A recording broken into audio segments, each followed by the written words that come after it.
आज Doubtnut app download करें। Doubtnut पर अपने सभी गणित, रसायन विज्ञान, भौतिक विज्ञान और जीव विज्ञान के डाउट्स का करो सफाया।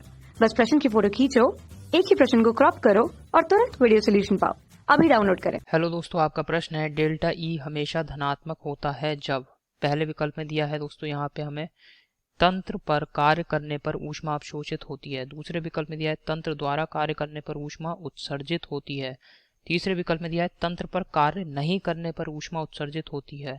चौथे विकल्प में दिया है तंत्र द्वारा कार्य करने पर ऊष्मा अवशोषित होती है। तो चलिए इस प्रश्न को हल करते हैं। तो दोस्तों यहाँ पे डेल्टा ई क्या है? डेल्टा ई होता है आंतरिक ऊर्जा में परिवर्तन।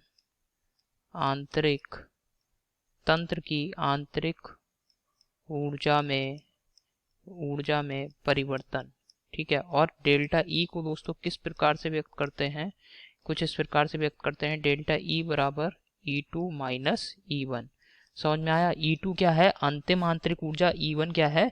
प्रारंभिक आंतरिक ऊर्जा। अब अगर दोस्तों डेल्टा ई का मान बढ़ रहा है, प्रश्न में हमसे क्या कह रहा है? डेल्टा ई हमेशा धनात्मक है। डेल्टा ई हमेशा धनात्मक होने का मतलब क्या हो गया? E2 माइनस E1, इसका मान धनात्मक है, ठीक है। अर्थात कि अंतिम आंतरिक ऊर्जा जो है E2 का मान प्रारंभिक आंतरिक ऊर्जा E1 से अधिक है। तंत्र की आंतरिक ऊर्जा, अंतिम आंतरिक ऊर्जा का मान प्रारंभिक आंतरिक ऊर्जा से अधिक है। तो इसका मतलब क्या हुआ कि तंत्र ने कुछ ना कुछ ऊर्जा को अपने अंदर आंतरिक ऊर्जा के रूप में संचित करके रख लिया होगा।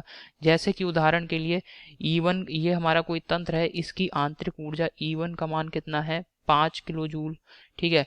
और बाद में इसकी आंतरिक ऊर्जा कितनी हो गई? बढ़ के 8 किलो जूल हो गई।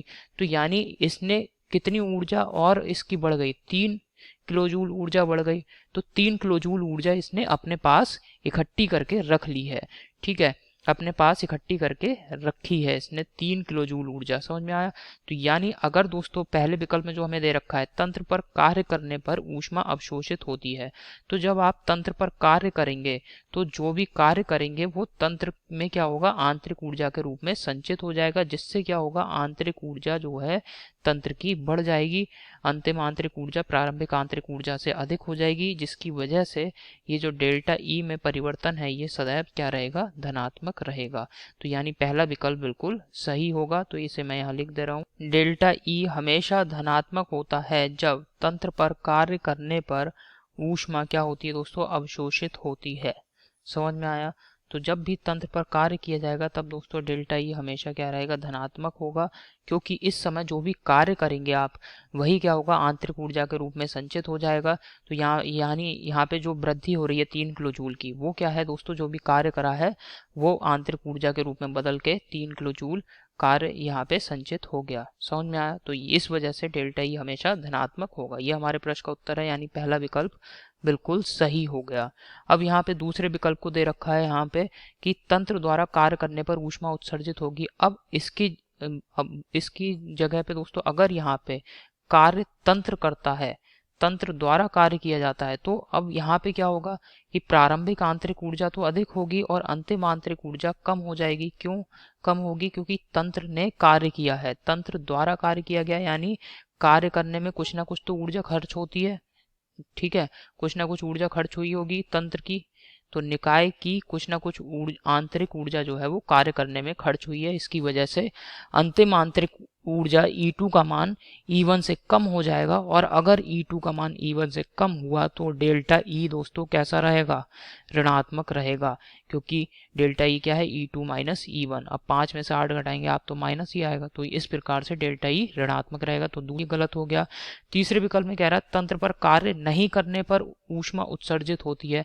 तो जब भी ऊष्मा का उत्सर्जन होगा तो क्या होगा? आंतरिक ऊर्जा का कुछ ना कुछ भाग यहाँ पे खर्च करेगा तंत्र। तो इस वजह से डेल्टा ई हमेशा ऋणात्मक रहेगा। ये विकल्प भी गलत हो जाएगा। चौथे विकल्प में दे रखा है तंत्र द्वारा कार्य करने पर ऊष्मा अवशोषित होती है। तो तंत्र द्वारा कार्य करने पर तंत्र द्वारा कार्य करने पर ऊष्मा अवशोषित नहीं होगी दोस्तों। तंत्र जब भी कार्य करेगा तो उसकी ऊष्मा जो है वो यहाँ पे कार्य के रूप में यहाँ पे आंतरिक ऊर्जा खर्च होगी, परंतु तंत्र द्वारा कार्य करने पर ऊष्मा अवशोषित होती है। तो जो ऊष्मा यहाँ पे अवशोषित होगी तंत्र के द्वारा, तंत्र जब भी ऊष्मा यहाँ पे अवशोषित करेगा और यहाँ पे कार्य भी कर रहा है, तो ये जो ऊष्मा है ये कार्य के बराबर खर्च हो जाएगी। तो इस वजह से आंतरिक ऊर्जा में कोई परिवर्तन यहाँ पे देखने को नहीं मिलेगा। तो ये भी गलत विकल्प है, चौथा विकल्प। तो आशा करता हूँ आपको ये समझ में आया होगा। धन्यवाद। कक्षा 6वीं से 12वीं से लेकर नीट, IIT, JEE वो एडवांस के लेवल तक 1 करोड़ से ज्यादा छात्रों का भरोसा। आज ही डाउनलोड करें डाउटनेट ऐप या व्हाट्सएप करें अपने सारे डाउट्स 8400 400 400 पर।